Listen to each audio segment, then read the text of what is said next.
tongue take over and there's another accident. It's a simple example.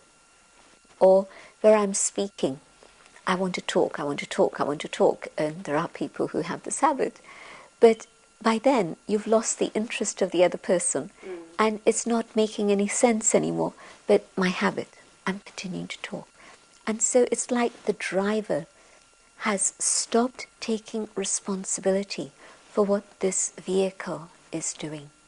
My eyes, my taste, my words, hearing. I'm listening and I know this is not right. Whether it's a phone call or somebody face to face, it's not good for me to be hearing all this nonsense. But on one side, I know this. On the other side, there's spice there. It's gossip. It's interesting.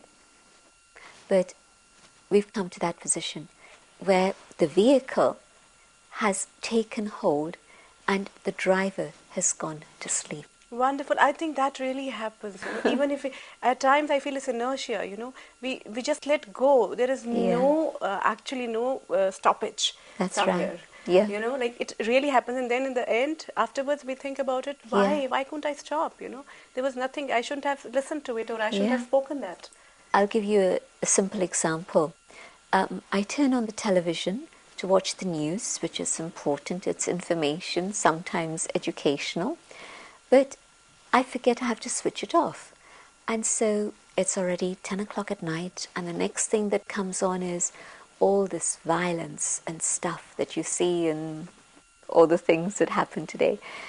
And so I'm going to sleep with all those images, and I wake up and I'm exhausted, and I wonder why. And it's because I've allowed all these images of violence to be imprinted in my awareness. And so during my sleep, it's all of these things that are coming up.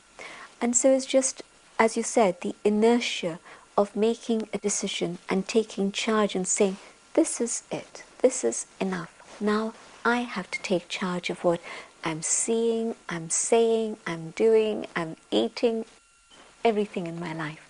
But that happens when I come to the awareness of I, the soul, the master of these physical senses. I, the soul, using this as a precious instrument.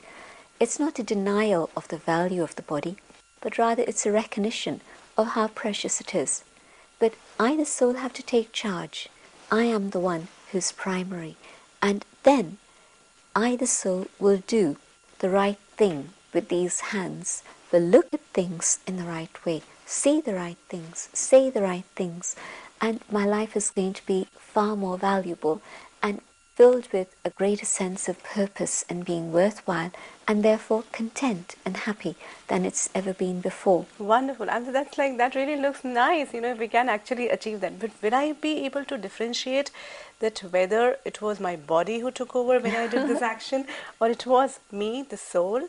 Absolutely. See, it has come now easier for me to say me, the soul, but me, the soul who took over. Will I be able to differentiate? Absolutely. Moment to moment, step by step. For example, now I, the soul, am communicating with you, and there's a tremendous ease and comfort in our communication. And when there isn't that awareness of what we describe as consciousness of the soul, soul consciousness, then there's hesitation and barriers and difficulties that come in. Or when it's I, the soul, that looks out through these eyes, what am I going to share with you? It's the qualities of the soul. Then there's going to be the love, the respect, the trust. And if I'm not aware of the soul and I'm just looking at you, then maybe I'm watching your clothes, maybe I'm watching... Yeah, that's what happens. The moment we look out, actually, we look at people, the first thing we look the is external things. Yeah, how she or he is dressed and how she or he is looking and what he's talking and what she's talking. And this is why we are so deceived. Judge a person by the clothes they wear and you're in trouble.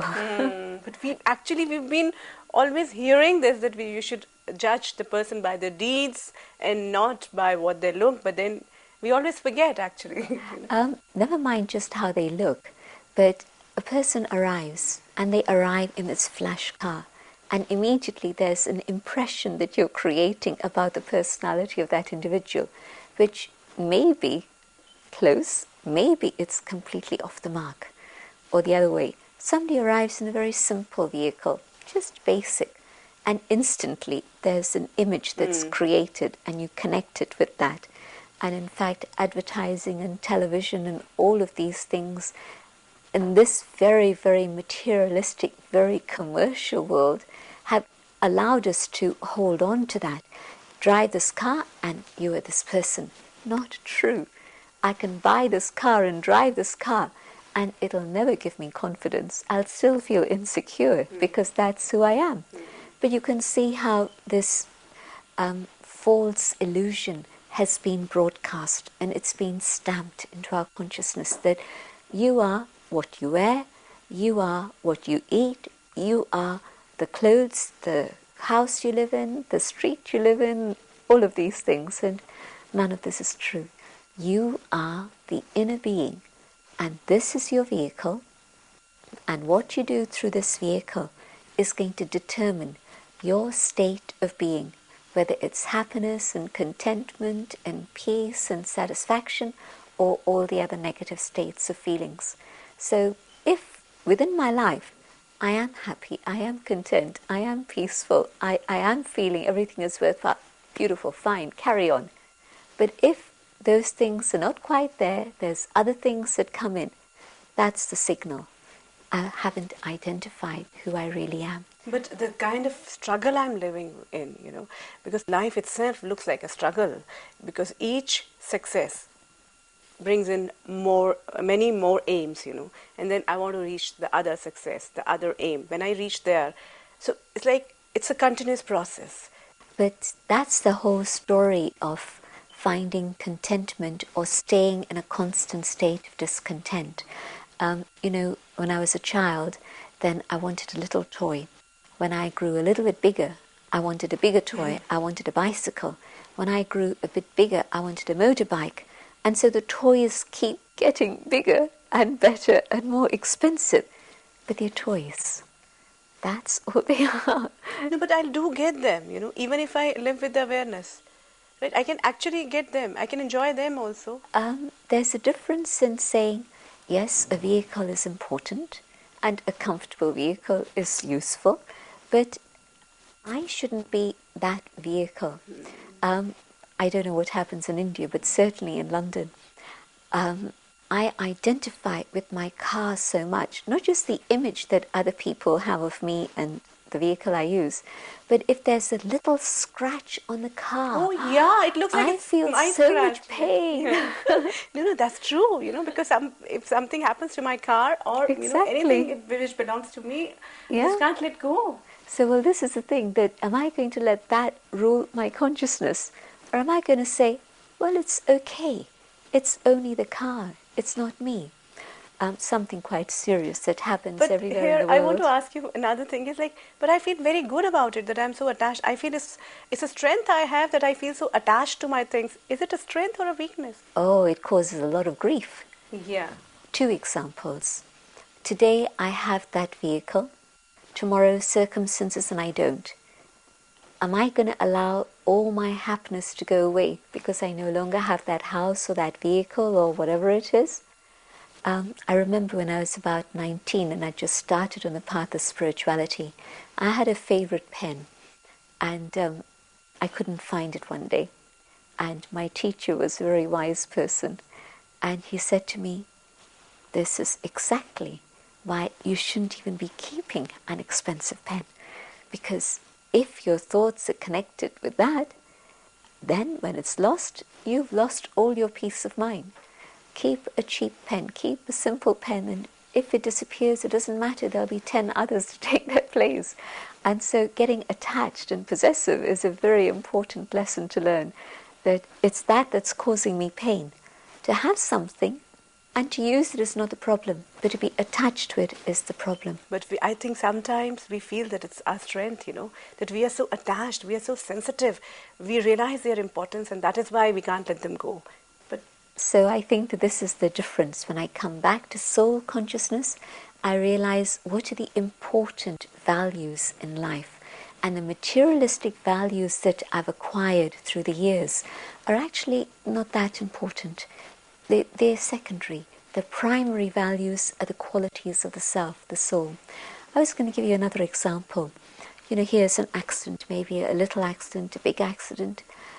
What is it that people are more concerned about? The health and well-being of the passengers, or what's happened to the car? Oh, the first thing is there's a big fight. Who is responsible for what has happened? You see? Yeah. That shows you exactly what's happened in the world. It's human life that's precious. It's human life that's valuable. It's I, the soul, and you, the soul, that has value. And that is actually life itself.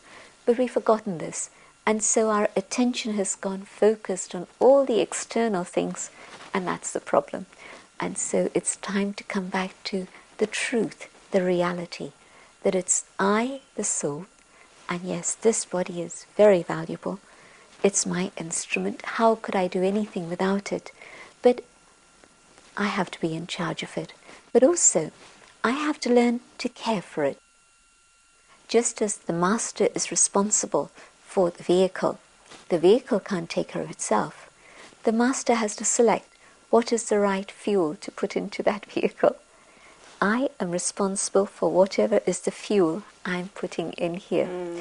I am responsible for keeping this body of mine healthy and well and free from disease and free from the toxins that I keep pouring into it. Wonderful. I think we got another responsibility today, but that's the most important responsibility which we've all forgotten actually. Thank you so much, and in the coming episodes we'll try to feel when you said that I am the soul. Then how do I feel? How do I feel that I'm the soul? I'm going to ask you a lot of questions, but thank you so much. Om Shanti. Om Shanti.